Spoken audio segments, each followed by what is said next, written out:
Migration. Dialogue migration. Youssouf Daouda Dabo.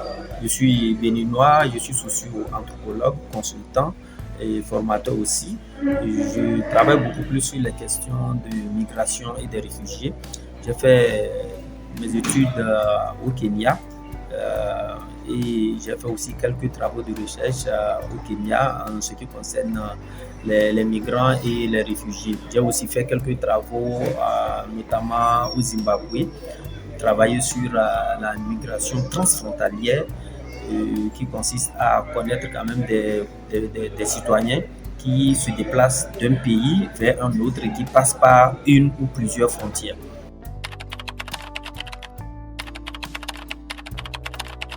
La migration est un phénomène qui fait partie de la vie des êtres humains depuis l'époque historique.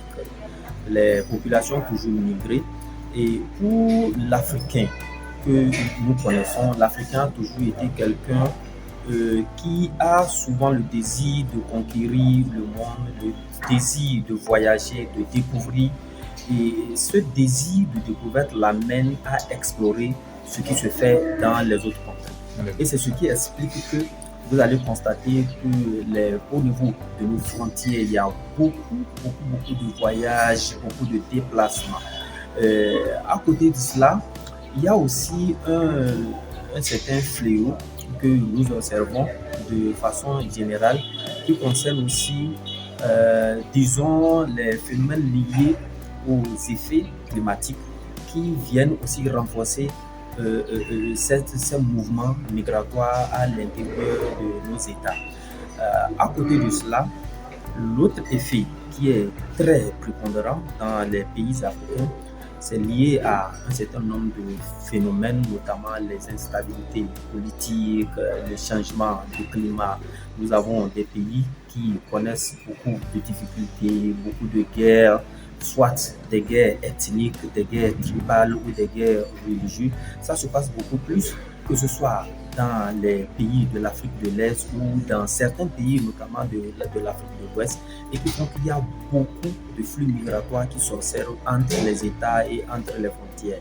Et malheureusement, pour les États africains, les politiques en matière de migration restent encore à développer pour ce qui est du concret à l'étape actuelle.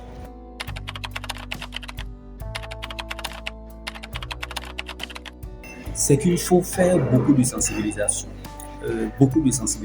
La migration est un phénomène économique qui facilite le développement, d'accord, mais il y a quand même les conditions pour une bonne migration.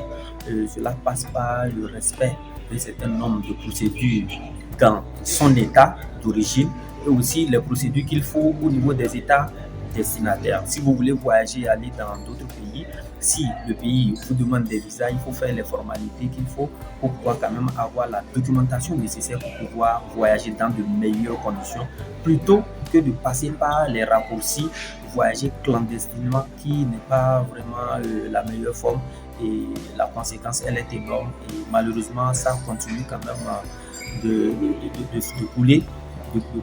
faire couler beaucoup de salive et des familles qui se retrouvent avec les membres de leurs proches sans nouvelles parce que ceux-là ont pris le risque de traverser des frontières dans des conditions vraiment irrégulières. Donc l'appel que nous avons à lancer, c'est de sensibiliser beaucoup les citoyens comme quoi on est beaucoup mieux chez soi et lorsqu'on a l'envie de voyager, il faut suivre les meilleures conditions, qu'il faut suivre les règles de voyage nécessaires pour pouvoir quand même aller explorer les autres continents.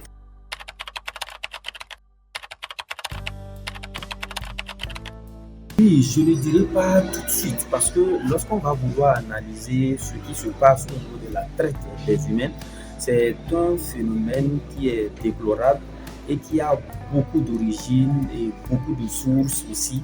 Il va falloir beaucoup creuser avec beaucoup de précautions pour pouvoir quand même ressortir les éléments. Parce que quand vous allez voir, il n'y a pas que les pays africains, même en dehors des pays africains, le phénomène du trafic des humains est un phénomène qui est déploré à travers le monde. Et c'est un phénomène qui consiste quand même à prendre les êtres humains et à les faire voyager pour des causes dont on ne connaît pas. Et généralement, cela prend des effets quand on va remonter un peu à ce qui existe, ce qu'on appelle les push et les push et les pull factors. Les push et les push factors, c'est des éléments qui, quand vous prenez des citoyens dans leur milieu de vie, il y a un certain nombre de facilités qu'ils n'ont pas. Ils ont cette ambition de rechercher le gain économique, une stabilité économique qu'ils n'ont pas dans leur pays.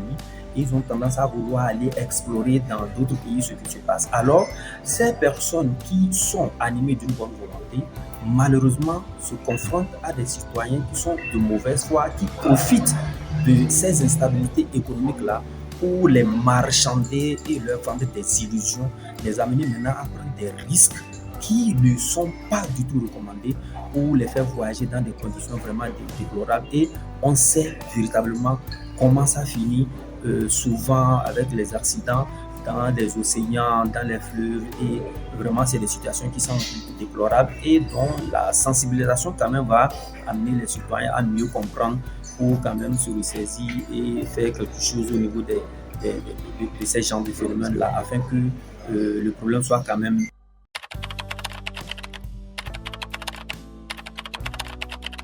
Vous savez, la traversée des frontières, telle que aujourd'hui on en parle souvent, on souhaiterait quand même avoir des États où il y a moins de difficultés pour amener les citoyens à être plus aisés dans leur déplacement, que ce soit d'un pays à un autre, où vous avez tout ce qui concerne les protocoles en matière de visa, les formalités, l'intégration régionale ou sous-régionale reste beaucoup à développer quand on sait qu'il y a beaucoup de difficultés entre un certain nombre d'États liés à la politique, liés à un certain nombre de fléaux, et ça freine un peu l'intégration au niveau des citoyens africains.